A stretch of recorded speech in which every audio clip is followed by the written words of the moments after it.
After Dad's funeral, my brother locked me out. He didn't know I owned it.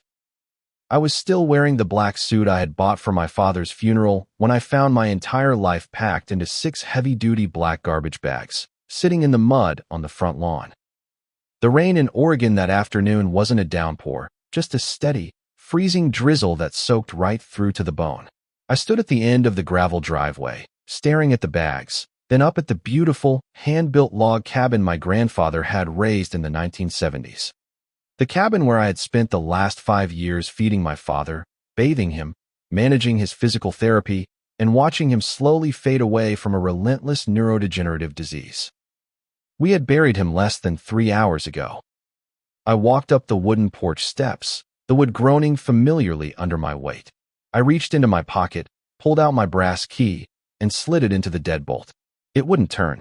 I pulled it out, wiped the rain from my eyes, and looked closer.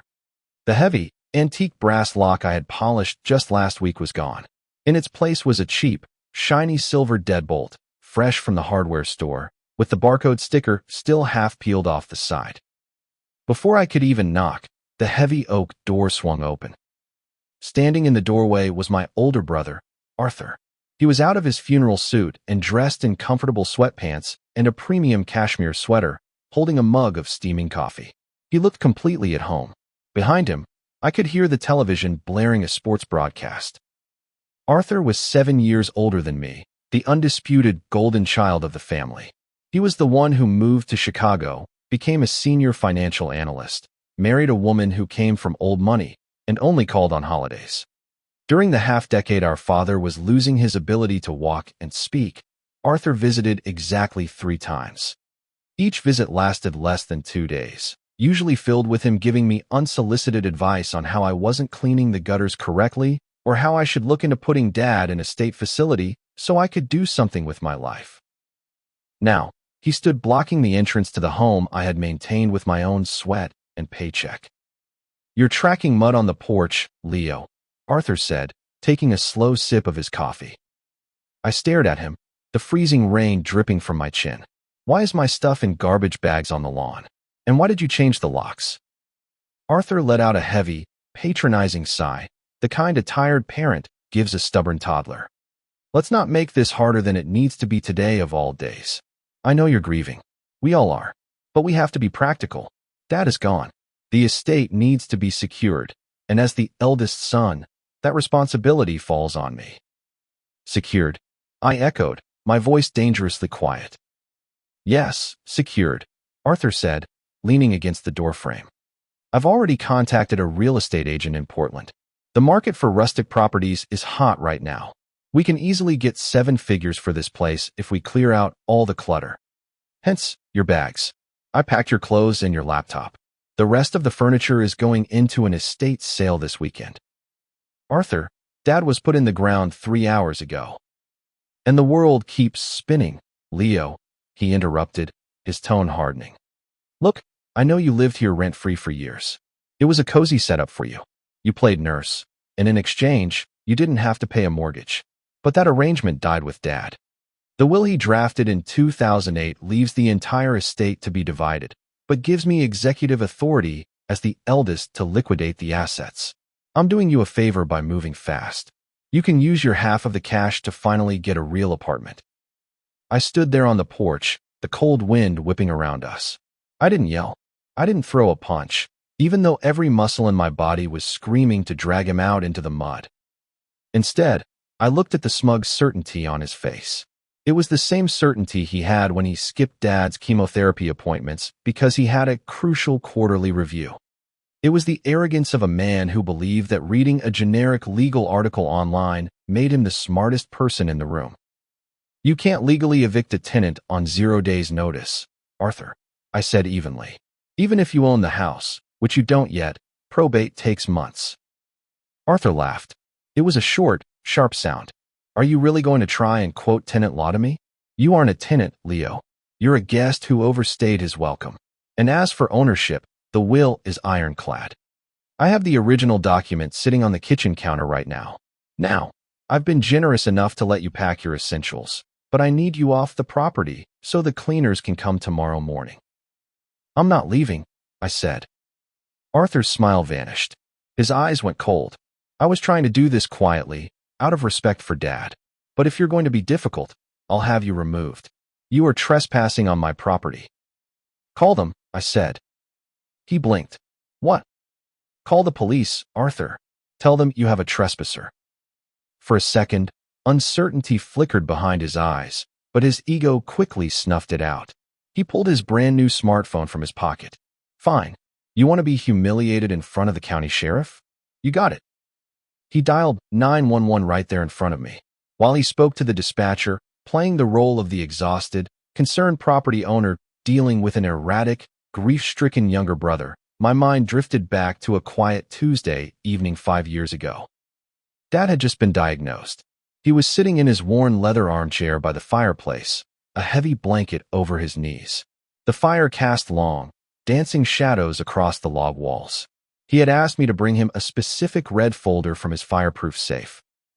When I handed it to him, he didn't open it immediately.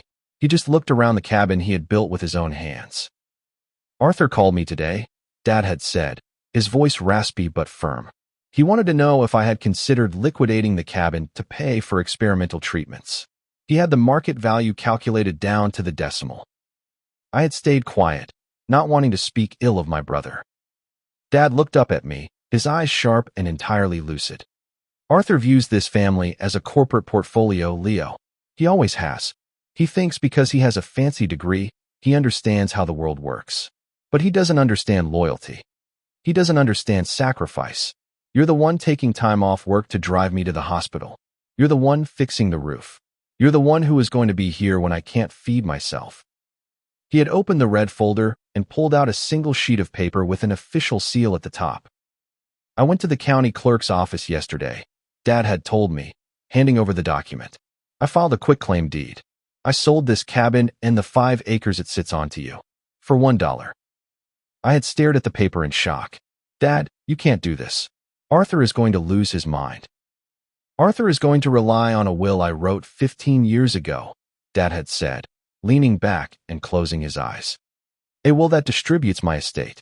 But the moment that deed was recorded by the county clerk, this cabin ceased to be part of my estate.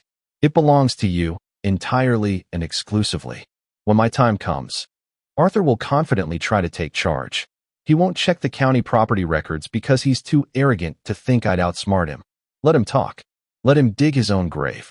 And then, you show him the paper. The sound of tires crunching on the gravel brought me back to the present. A white and blue county sheriff's SUV pulled up behind my parked truck. 2 deputies stepped out into the rain. I recognized one of them, Deputy Miller. We had played high school football together. Arthur immediately stepped off the porch, holding his hands up in a gesture of helpless frustration. Officers, thank you for coming so quickly, Arthur said, projecting his best boardroom voice. I apologize for the disturbance. We just buried our father today, and my younger brother is having a mental breakdown. I've asked him to vacate my property, but he's refusing and becoming hostile. Deputy Miller looked at the garbage bags in the mud, then at me. Leo, everything okay here? I'm fine, Dave, I said calmly. Arthur bristled at the use of the deputy's first name. Officer, I need him removed. He does not own this home, and he is trespassing. I have the legal will inside proving that I am the executor and primary beneficiary of this estate. Miller frowned, water dripping from the brim of his hat. Sir, even if you are the executor, this is a civil matter. If he's been living here, you have to go through a formal eviction process. You can't just throw a man's belongings in the mud and change the locks. He doesn't pay rent. Arthur snapped, his polished facade cracking. He has no lease. He is a squatter. The house belonged to my father, and now it belongs to me. I want him gone. Actually, Dave, I said, finally stepping off the porch. I reached into the inside breast pocket of my suit jacket. It was the only thing I had made sure to take with me to the funeral, carefully protected in a waterproof plastic sleeve. My brother is right about one thing. Squatters and trespassers should be removed. I unzipped the sleeve, pulled out the heavy, embossed parchment, and handed it to the deputy. That is a certified, notarized quitclaim deed, filed and recorded with the county clerk exactly 5 years and 2 months ago, I said, my voice carrying clearly over the sound of the rain. My father transferred the deed of this property to me. Completely. It is not part of the estate. It never was. Arthur froze. He let out a dismissive scoff, but it sounded hollow. That's a lie. Dad wouldn't do that. The will. The will only covers assets Dad owned at the time of his death, I interrupted, looking directly into my brother's widening eyes. He didn't own this cabin when he died, Arthur. I did. I have paid the property taxes under my name for 5 years. Deputy Miller reviewed the document, checking the county seal and the signatures. He nodded slowly, handing it back to me. Looks perfectly in order to me, Leo, Miller said. He turned to Arthur, his expression hardening. Sir, you just admitted to changing the locks on a house you do not own and removing the legal owner's property without his consent. That makes you the trespasser. Arthur stared at the deputies, then at me. The color drained completely from his face. His mouth opened, but no words came out. The absolute certainty he had carried his entire life had just collided with undeniable, documented reality. There has to be a mistake, Arthur finally stammered, pointing a shaking finger at me. He manipulated Dad. He forced him to sign that. You can take that up with a judge in civil court if you want to spend 50 grand on lawyer fees, Deputy Miller said bluntly. But right now, you are standing on another man's property, and the legal owner just asked you to leave. The silence that followed was deafening, broken only by the steady drum of the rain. Arthur looked at the cabin. He looked at the garbage bags. He looked at me, realizing for the first time in his life that he had been completely outplayed by the brother he thought was a failure, and by the father he thought was a fool. I want the new keys, I said, holding out my hand. Arthur didn't argue. He didn't yell. The fight had been surgically removed from him. With trembling hands, he reached into his pocket, pulled out the shiny new silver keys, and dropped them into my palm. Now, I said, my voice steady and cold, get off my property. Don't come back unless you're invited. Arthur turned, pulling his expensive cashmere sweater tight against the freezing rain. He walked past my garbage bags, his head down, and got into his rented luxury sedan. The deputies waited until his taillights disappeared down the long, winding mountain road before they tipped their hats to me and drove away. I stood alone in the driveway for a long time. I picked up the heavy black bags, one by one, and carried them back inside the cabin. I locked the new deadbolt behind me. The house was quiet, smelling of old pine and the wood smoke from the fireplace. I walked over to my father's empty leather chair and placed my hand on the back of it. Arthur thought inheritance was a game of speed and aggression. He thought he could bully his way into wealth because he had always been the loudest voice in the room. But my father knew better. He knew that the most powerful words aren't the ones you shout. They are the ones you write down, sign, and file quietly in the dark, waiting for the truth to step into the light. If you were in Leo's shoes, would you have given Arthur a chance to talk, or did he get exactly what he deserved? Let me know what you would do in the comments below.